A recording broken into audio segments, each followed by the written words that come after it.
Le Seigneur soit avec vous. Et avec votre esprit. Évangile de Jésus-Christ selon saint Luc. Gloire à toi, Seigneur. En ces jours-là, Marie se mit en route et se rendit avec empressement vers la région montagneuse, dans une ville de Judée. Elle entra dans la maison de Zacharie et salua Élisabeth. Or, quand Élisabeth entendit la salutation de Marie, l'enfant tressaillit en elle. Alors Élisabeth fut remplie d'Esprit Saint et s'écria d'une voix forte: Tu es bénie entre toutes les femmes, et le fruit de tes entrailles est béni. D'où m'est-il donné que la mère de mon Seigneur vienne jusqu'à moi? Car lorsque tes paroles de salutation sont parvenues à mes oreilles, l'enfant a tressailli d'allégresse en moi. Heureuse celle qui a cru à l'accomplissement des paroles qui lui furent dites de la part du Seigneur. Marie dit alors: Mon âme exalte le Seigneur, exulte mon esprit en Dieu, mon Sauveur. Il s'est penché sur son œuvre servante. Désormais, tous les âges me diront bienheureuse. Le puissant fit pour moi des merveilles, saint est son nom. Sa miséricorde s'étend d'âge en âge sur ceux qui le craignent. Déployant la force de son bras, il disperse les superbes. Il renverse les puissants de leur trône, il élève les humbles. Il comble le bien des affamés, renvoie les riches les mains vides.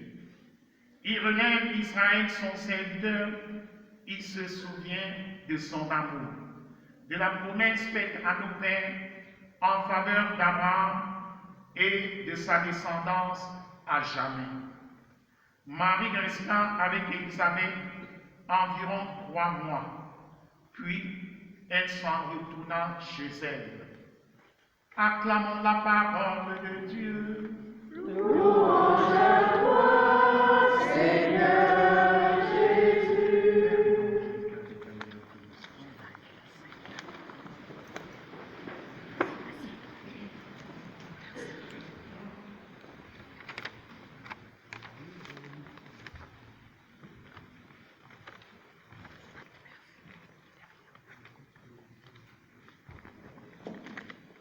Le peuple chrétien a toujours, dès les premiers siècles, tenu que la fin de la vie de la Vierge Marie avait été unie intimement à celle du Christ ressuscité.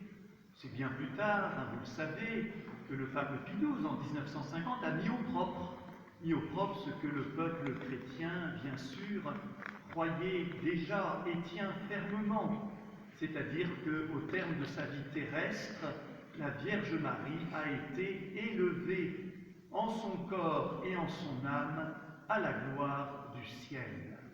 Mais au fond, une autre sainte, Sainte Thérèse de Lisieux, a dit le mystère de l'Assomption par une phrase encore plus simple et toute profonde, en disant: mais à la fin de notre vie terrestre, si nous sommes unis au Seigneur, je ne meurs pas, j'entre dans la vie. Eh bien, c'est cela que Marie, la Vierge Marie, notre maman du ciel, a vécu par grâce de Dieu. Elle n'est pas morte, elle est entrée directement dans la vie éternelle. Elle est passée de la vie terrestre à la vie éternelle. Alors finalement, qu'est-ce qui s'est passé le jour de l'Assomption? Eh bien, en un sens, rien. Rien. Marie est passée de la vie à la vie. Le Seigneur Jésus, son Fils ressuscité, est venu l'élever dans la gloire du ciel, parce qu'elle était déjà tellement unie à son Fils que, si j'ose dire, tout s'est fait comme naturellement, mais par cette grâce surnaturelle. Alors du coup, on se demande, alors, elle est morte ou elle n'est pas morte, Marie? Est-elle morte? Oui, elle est bien morte à cette vie terrestre. Mais en un sens, elle n'est pas morte du signe négatif de la mort que nous pouvons subir, qui est l'angoisse, la séparation, la mise au tombeau, la corruption du corps.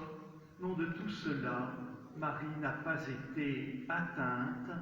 Elle s'est comme endormie et passée dans la vie éternelle. Nos frères orthodoxes parlent de la dormition, de l'endormissement de Marie dans cette vie nouvelle.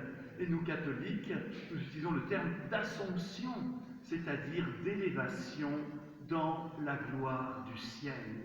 Je ne meurs pas, j'entre dans la vie, dirait sainte Thérèse de Lisieux, mais de manière plus excellente encore, la Vierge Marie peut le dire dans son exultation. Mon âme exalte le Seigneur, car il me fait passer de cette vie terrestre à la vie du ciel, en mon corps et en mon âme. Alors, frères et sœurs, comment le savons-nous? Nos frères protestants nous disent, mais c'est pas écrit dans la Bible, c'est parce qu'ils la lisent mal, c'est parce qu'ils veulent la lire au pied de la lettre, parce qu'ils ne savent pas l'interpréter suffisamment. À vrai dire, c'est prophétisé. Et nous avons entendu dans la première lecture une de ces prophéties et visions dans le livre de l'Apocalypse, cette femme ayant le soleil pour manteau. Cette femme, c'est la Vierge Marie, c'est l'Église rayonnante, elle n'est marquée d'aucun signe négatif, elle est tout entière revêtue de cette splendeur. Voilà une prophétie et une vision de l'Assomption de Marie. Et puis la Vierge Marie elle-même l'a prophétisé. Nous l'avons entendu dans l'Évangile, dans ce cantique d'exultation, dans ce cantique de Marie, le puissant fait pour moi des merveilles.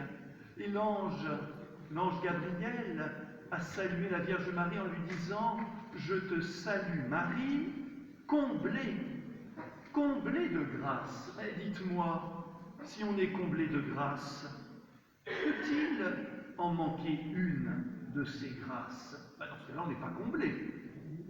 Or, Marie est comblée de grâce. Et la grâce ultime, le couronnement de ces grâces, c'est d'avoir été préservée de la corruption du tombeau et d'avoir été, par la grâce de Dieu, élevée dans la gloire du ciel. Non, frères et sœurs, il ne peut manquer aucune grâce à la Vierge Marie, puisque cela a été prophétisé. Et donc, la foi catholique en l'Assomption, le dogme de l'Assomption est bien contenu dans l'Écriture sainte. Il appartient bien au dépôt de la foi depuis l'origine, et c'est ainsi que, dans la joie, nous le célébrons. Car après tout, rappelez-vous, au tout début, nos premiers parents, Adam et Ève, n'auraient pas dû mourir. Ils n'auraient pas dû mourir. Ils auraient dû passer comme naturellement de cette vie terrestre à la vie du ciel. Mais c'est le péché qui les a séparés de Dieu, leur péché, le nôtre. C'est ce péché qui a créé cette coupure qui fait que pour nous la mort est épreuve, angoisse, séparation, corruption. C'est vrai aussi attente et espérance, mais il n'en était pas ainsi au début. Adam et Ève auraient dû passer dans la paix et la joie de cette vie terrestre à la vie du ciel. Et donc Marie, qui est la nouvelle Ève, reçoit de Jésus-Christ, qui est le nouvel Adam, ceux qui auraient dû toujours rester ainsi. En Marie est rétabli le plan de Dieu, c'est-à-dire que le signe négatif de la mort est effacé, parce que le Christ l'a vaincu, cette mort, et qu'elle passe ainsi de la vie terrestre à la vie du ciel. Nous l'avons entendu dans la deuxième lecture, tous les hommes meurent en Adam, mais dans le Christ, tous recevront la vie, chacun à son rang. Eh bien, Marie est au premier rang, et puisqu'en elle le péché n'a trouvé aucune prise, le signe négatif de la mort non plus, et elle passe ainsi par grâce de Dieu de cette terre au ciel tout droit, directement, sans passer par la case tombeau, sans passer par la case cimetière. Il est bon qu'il en soit ainsi. Et au fond, frères et sœurs, ce n'est que le rétablissement de ce que Dieu avait toujours voulu pour nous, mais que nous avons détruit par notre faute et notre péché. Alors l'Assomption, c'est l'élévation de l'humble servante de Dieu. Frères et sœurs, quand même, quel contraste extraordinaire entre cette gloire de Marie et ce qu'elle a vécu sur cette terre, humble servante de Dieu. Car après tout, à vue humaine, à la vue du monde, Marie est une femme toute ordinaire. Elle a vécu la vie d'une femme juive. Elle a vécu dans ce petit village de Nazareth. Elle a connu tout à la fois la joie d'être épouse, la joie d'être maman, mais aussi ses grandes douleurs, dont la plus grande, nous le savons, fut de voir mourir son fils sur la croix. Et elle a accompagné l'Église naissante en toute discrétion. On ne nous raconte pas de miracles de Marie, on ne nous raconte pas de grandes prédications de Marie. Marie reste comme cachée, humble présence, servante discrète du Seigneur, eh bien, celle qui a été servante en toutes choses et maintenant exaltée. Celui qui veut être le premier parmi vous se fera le serviteur et la servante de tous. Et c'est ce qu'a vécu Marie. Alors si parfois notre vie nous paraît trop humble, ennuyeuse, trop régulière, si on en a assez de passer le balai tous les jours, si le fer à repasser nous paraît très lourd, si aller au travail nous pèse, si la vieillesse nous paraît vraiment un chemin long et ennuyeux, si on en a un peu assez de la vie de famille, si le curé en a assez de la paroisse, etc., etc.